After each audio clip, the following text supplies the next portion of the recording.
Hello everyone. Today we will discuss about impulsive forces and impulse. So first let us understand what are impulsive forces. So the forces which act on the bodies for short time are called impulsive forces.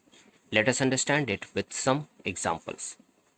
So while hitting a ball with a bat, firing a gun and driving a nail into a wooden block with a hammer.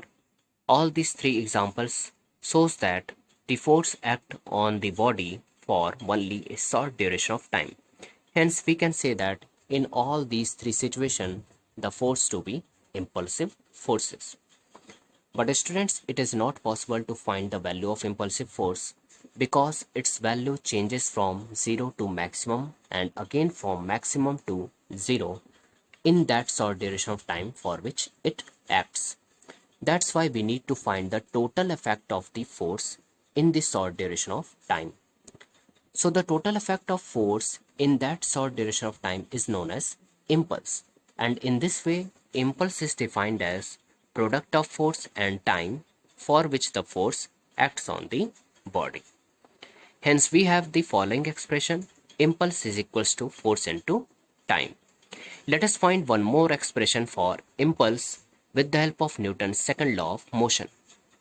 So students, according to Newton's second law of motion, the force is defined as time rate of change of momentum. Or we can write force F equals to change in momentum divided by time taken. If the time supposed to be small t, then we can also write F equals to change in momentum divided by t. If we cross multiply this time to the force F, then what we can write? Force into time equals to change in momentum. But students, force into the time for which the force acts is known as impulse. Hence, this equation can also be written as impulse equals to change in momentum.